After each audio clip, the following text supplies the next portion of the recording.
पंडित जी गांव में घूमते हुए लोगों को आशीर्वाद देते हैं। उनके चेहरे पर शांति और गंभीरता का भाव है। पंडित जी स्वयं से भगवान की कृपा से सब अच्छा है। लोग मुझे मान सम्मान देते हैं, ज्ञान के कारण मेरी इज्जत है। लेकिन क्या मेरी विद्या केवल मान सम्मान के लिए है या कुछ और? अचानक एक ग्रामीण रामू आता है और पंडित जी से कुछ प्रश्न पूछता है। रामू, पंडित जी आप तो विद्वान हैं, हम सबको ज्ञान देते हैं। क्या आप मुझे ये बता सकते हैं कि सच्चा ज्ञान क्या है? पंडित जी थोड़ा मुस्कुराते हुए, रामू, सच्चा ज्ञान केवल किताबों में नहीं है। यह समझने में है कि हम कौन हैं और हमारे उद्देश्य क्या हैं। जब तुम सच्चाई को खोजोगे तब तुम्हें सच्चा ज्ञान मिलेगा। रामू सोच में पड़ जाता है और आगे बढ़ जाता है।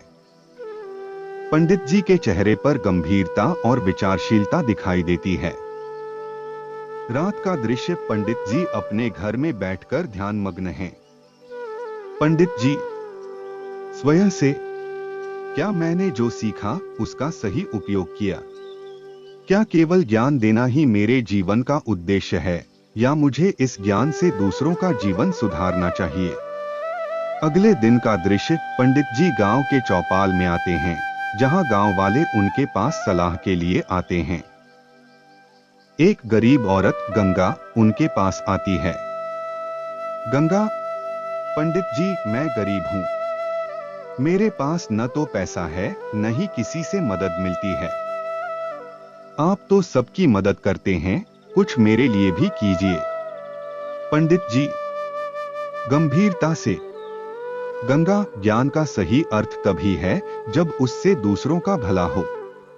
मैं तुम्हारी मदद करूंगा। पंडित जी ने गांव वालों के साथ मिलकर गंगा की मदद की। कुछ ही दिनों में गंगा की हालत सुधर जाती है। अंतिम दृश्य, पंडित जी एक पेड़ के नीचे ध्यान मुद्रा में बैठे हैं, उनके चेहरे पर संतोष का भाव है। पंडित जी स्वयं से, सच्चा ज्ञान वही है जो न केवल हमें बल्कि औरों को भी लाभ पहुंचाए। केवल अपने लिए विद्वान होना पर्याप्त नहीं है। सच्चा पंडित वही है जो दूसरों की सेवा कर सके।